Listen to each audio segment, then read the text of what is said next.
नमस्कार साथियों। देश के राजनीतिक और सामाजिक माहौल के विषय में मैं आपसे चर्चा करने के लिए आपके समक्ष आया हूं। और शुरुआत कर लीजिए, आजकल काफ़ी ट्रेंडिंग में भी है वो घटना, और हाल ही की घटना है कोटद्वार की घटना, जिसमें कुछ बजरंग दल के साथी किसी बाबा नाम की मुस्लिम दुकान का नाम बदलने के लिए आए, लेकिन इंसानियत की मिसाल पेश करते हुए दीपक नामक एक व्यक्ति ने ऐसे असामाजिक तत्वों को मुंह तोड़ जवाब दिया। अब इस घटना के साथ साथ पीछे कुछ फ्लैशबैक में जाइए, और इन फ्लैशबैक में जाने के बाद मैं आपको बताऊंगा ये सब बातें मैं क्यों कर रहा हूँ। केवल दीपक का मुद्दा ही नहीं, बाबा नाम की दुकान का नाम बदलने का मुद्दा ही नहीं, देश में स्टेशनों के नाम, शहरों के नाम, गाँव के नाम आजकल बदलने का चलन चल रहा है।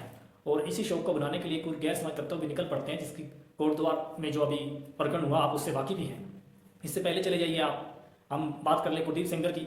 कुलदीप सेंगर जो एक बलात्कारी है और बीजेपी के लीडर भी है, जब उनको कोर्ट से जमानत मिलती है तो सत्ता पक्ष के लोग उनके समर्थन में मालाएं डालते हैं, ढोल बजाते हैं, खुशियां बनाते हैं। और चाहे जम्मू कश्मीर में जब एक मेडिकल कॉलेज बंद होता है तो सत्ता पक्ष बीजेपी के लोग भी ढोल नगाड़े बजाते हैं कि मेडिकल कॉलेज बंद करने की खुशी में। लोग तो मेडिकल कॉलेज कहीं शिक्षण संस्थान खुलता है तो खुशी बनाते हैं, इन्होंने बंद होने की खुशी में, बंद करवाने वाले भी यही थे वहाँ, क्योंकि इसमें गैर मुस्लिम विद्यार्थी ज़्यादा थे तो उनको ये बात रास नहीं आई, उन्होंने वो बंद करवाने भलाई समझी और बाद में खुशियाँ बनाई। उसके बाद आप धाकड़ सिंह के बारे में जानते हो, जिन्होंने ऑन रोड कृत्य किया, और वो भी बीजेपी के नज़दीक थे, बीजेपी के नेता हैं वो भी। और उसके बाद पूर्व बीजेपी के सांसद स्वामी चिमनंद के बारे में आप जानते हैं, जब उनको अनैतिक कृत्य घटना को लेकर कोर्ट ने उन्हें जब सजा दी और जब उसके बाद वो बेल पर आए तो जब भी सत्ता पक्ष के लोग उनके समर्थन में ढोल बजा रहे हैं, माला पहना रहे हैं। दूसरा बिल्कुस बानो केस गुजरात ले लीजिए, जब उनके हत्यारों को कोर्ट ने उनके व्यवहार के आधार पर समय से पहले बरी कर दिया, तब भी सत्ता पक्ष बीजेपी के लोग उनके समर्थन में आए, उनको मालाएं डाली, खुशियां बनाई। आप एक बात नोट कीजिए, जितने भी 2014 के बाद जितने भी समाज में अनैतिक कृत्य हुए हैं या कुछ असामाजिक तत्वों द्वारा देश के सामाजिक माहौल को बिगाड़ने की कोशिश की गई, सत्ता पक्ष स्पष्ट रूप से ऐसे लोगों के समर्थन में दिखा है।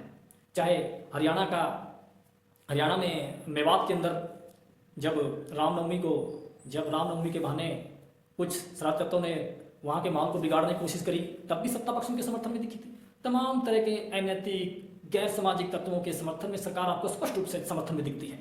लेकिन हैरानी की बात नहीं है, सरकार के लिए हैरानी की बात नहीं है, और ना उन अंधभक्तों के लिए हैरानी की बात है। ये हैरानी की बात है उन लोगों के लिए जो देश में ये उम्मीद लगाए बैठे हैं कि कब शिक्षा की बात होगी, जो ये उम्मीद लगाए बैठे हैं कि कब रोजगार की बात होगी, जो ये उम्मीद लगाए बैठे हैं कि कब 7 ट्रिलियन मिलियन इकोनॉमी होगी, वो उम्मीद लगाए बैठे हैं कि कब हमारा देश विश्व गुरु बनेगा। उनके लिए हैरानी की बात है। बाकी के लिए तो अच्छी बात है, सत्ता तो उनके पक्ष में है ही, लेकिन जो भी लोग शिक्षा, स्वास्थ्य, रोजगार आदि की जो उम्मीद लगाए बैठे हैं वो शायद नाराज होंगे और होना लाजमी है। लेकिन हैरानी की बात आपको ये और बताता हूं कि सरकार उनके पक्ष में क्यों आ जाती है। और आप एक फिर देखिए, 2014 से पहले से लेकर अब तक जितनी भी अनैतिक और सामाजिक घटनाएं असामाजिक तत्व द्वारा दंगा करवाने की हो या अनैतिक कृत्य हो, सरकार एक सीरीज आपको 2014 से बाद दिखेगी कि लगातार कुछ महीने के बाद ऐसी घटनाएं घटती जा रही है। हर 2 महीने में, 3 महीने में, 6 महीने ऐसी घटनाएं लगातार घटती जा रही है, और मीडिया उनको बम्पर कवरेज देता है। और विशेष करके सच्चाई तो सोशल मीडिया के थ्रू लोगों तक पहुंचती है, लेकिन इलेक्ट्रॉनिक मीडिया, प्रिंट मीडिया, जो मेन स्ट्रीम मीडिया है, वहां तो कुछ और ही दिखाया जाता है।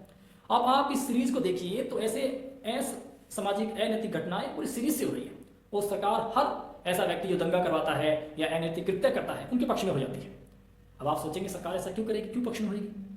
यही समझने वाली बात है, जो लोगों को, हम जैसे लोगों को या आप जैसे लोगों को, देश के बहुत से आम लोगों को पता होगा, लेकिन बहुसंख्यक आबादी को इस बात का अभी अटेंशन नहीं गया है कि क्या बात है, जितनी भी ये ऐसी घटनाएं होती सरकार के समर्थन में क्यों नहीं खड़ी जाती, क्यों कुलदीप सेंगर को पार्टी से नहीं निकाला, क्यों धाकड़ को पार्टी से नहीं निकाला, क्यों ऐसे बहुत से अनैतिक कृत्य स्वामी चिमनंद हो उनको पार्टी से नहीं निकाला, इस्तीफा नहीं दिया किसी ने भी, कितना भी घटनाएं घट जाए। मैं बताता हूँ इसके पीछे क्या है आपको, शायद कुछ बुद्धिजीवियों को तो इनके बारे में पता होगा।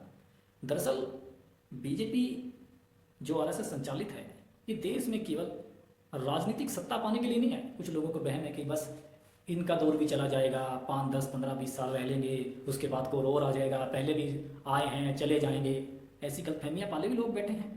और ठीक है, जितनी जिनकी बुद्धि है वो उतना इस्तेमाल कर लेता है, लेकिन ऐसा नहीं है, इतना नहीं है।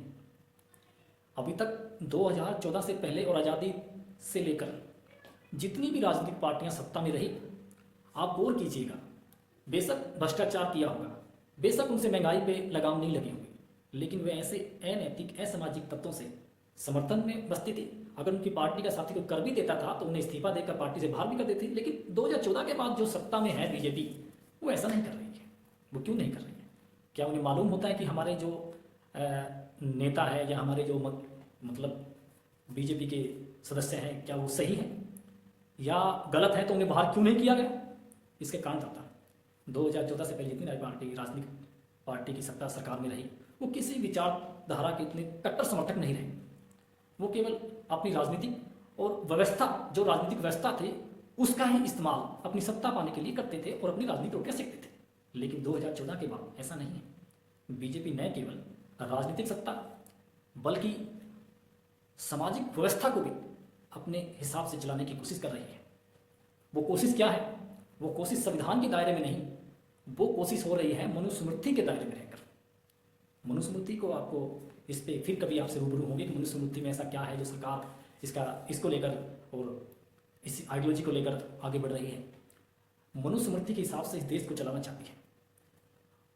अगर आपको ये लगता है कि ये जितने भी कृत्य 2014 के बाद अनैतिक असामाजिक जो घटनाक्रम हुए हैं और सत्ता पक्ष के समर्थन में रही है, या आपको मनवाने की कोशिश कर रही है कि आप मान लीजिए बलात्कार एक आम चीज़ है। आप मान लीजिए बलात्कार एक, हमारा किसी बीजेपी की नेत्री ने तो कह भी दिया था कि बलात्कार हमारी संस्कृति का हिस्सा है। वो आइडिया कहाँ से आते हैं, वो विचार कहाँ से आते हैं? वो मनुस्मृति से आते हैं। मेरा अगर अंदाजा गलत ना हो तो मेरे हिसाब से अनुपम खेर की जो मिसेज है पंजाब से, कहीं से वो सांसद है, उन्होंने साथ कहा था, क्या हो सकता है मैं गलत हूँ, उन्होंने कहा कि बलात्कार हमारी संस्कृति का हिस्सा है। और ऐसे लोग कहते हैं कि ये देश केवल एक धर्म का है, बाकी धर्म के लोगों को यहाँ से चला जाना चाहिए या दोयम दर्जे का बन के रहना चाहिए। तो उनकी हैसियत दोयम दर्जे की होनी चाहिए, ये केवल एक धर्म का देश रहेगा। ये ऐसा विचार हमारे संविधान में तो नहीं है। ये आ कहाँ से रहा है? ये आ रहा है मनुस्मृति से। इसीलिए वो मनुस्मृति का विचार ही है जो कहलवा रहा है कि बलात्कार हमारे संस्कृति का हिस्सा है। वो मनुस्मृति का विचार कहला रहा है कि ये देश केवल एक धर्म का है, बाकी धर्म के लोग इस देश के नहीं हैं, उन्हें पाकिस्तान चला जाना चाहिए। कोट द्वार का मुद्दे का विषय तो यही है, ये नाम बदलने का शहरों का विषय तो यही है। जो भी गैर हिंदू नाम लगता है या किसी मस्जिद दूसरे मस्जिद, उन्हें तुरंत बदला दो, क्योंकि वो हमारा इस देश का है ही नहीं, ऐसा इनका विचार है। आप मान लीजिए बलात्कार होना आम बात है। आप मान लीजिए कि जितने भी अनैतिक और सामाजिक घटनाक्रम देश में सीरीज से हो रहे हैं, उन्हें देशवासी सहन करने की आदत डाल लें और मान लें कि ये देश में आम चीज़ है। गैर हिंदुओं का शोषण होना आम बात है, दलितों का अत्याचार होना आम बात है, बलात्कार होना आम बात है। ये मान लीजिए 2014 से अगर ये बारी बारी घटना से जो सीरीज आपके सामने पेश की जा रही है, ये कोई हमारे देश के संविधान के दायरे में रहकर नहीं पेश की जा रही है। इस संविधान को कहीं साइड में कोने में रखकर एक मनुस्मृति की विचार से, एक ब्राह्मणवादी व्यवस्था के विचार से आपके सामने ये फिल्म पेश की जा रही है, जो आपको बारी बारी मानने के लिए मजबूर कर रही है, इशारा कर रही है कि आप मान लीजिए इन चीजों को। जो नहीं मानेगा वो हिंदू नहीं, जो नहीं मानेगा वो इस देश का नहीं, जो नहीं मानेगा वो नास्तिक है। इसलिए मेरे दोस्तों, जो भी मेरे वीडियो को सुने, इस बात को समझ लीजिए कि बीजेपी इस पूरी व्यवस्था को भी, सामाजिक व्यवस्था को भी अपने हिसाब से चलाने की कोशिश कर रही है। कौन क्या खाएगा, कौन क्या पहनेगा, कौन पढ़ेगा, कौन नहीं पढ़ेगा, ये सब चीजें। अब इन सब चीजों से ये सीरीज जो घटनाक्रम अनैतिक असामाजिक देश में घट रही है और मीडिया इसे बम्पर तरीके से आपके दिमाग में बैठाने की कोशिश कर रहा है। आपको लगता नहीं कि पिछले काफी सालों से आपने किसी भी न्यूज चैनल पर शिक्षा को लेकर, रोजगार को लेकर, महंगाई को लेकर कोई डिबेट या चर्चा सुनी है? गायब है सब। सोशल मीडिया से भी गायब है वो बात, और प्रिंट मीडिया, इलेक्ट्रॉनिक मीडिया से भी गायब है बात, और धीरे धीरे धीरे आम जन के दिमाग से भी ये चीज़ गायब हो जाती है जा रही है कि शिक्षा, रोजगार, स्वास्थ्य इस देश के बुनियादी मुद्दे हैं। इसलिए आपको फिल्म दिखाई जा रही है लगातार। आप समझिए इस चीज़ को। आज जो अभिभावक है जिनके बच्चे 5 साल या 10 साल के हैं, हायर एजुकेशन के करीब वो जाएंगे, 10 साल के बाद अगर ये व्यवस्था बदस्तूर चलती रही तो आप उम्मीद छोड़ दीजिए कि आपका बच्चा अच्छे से पढ़ पाएगा तो क्या नौकरी लग पाएगा, नौकरी लग नहीं पाएगा, किसी असामाजिक भीड़ के द्वारा उसका शोषण तो नहीं हो जाएगा। ये सोचने का विषय है। आप इस बात पे अपने विचार रख सकते हैं। नमस्कार, धन्यवाद, जय संविधान, जय भारत।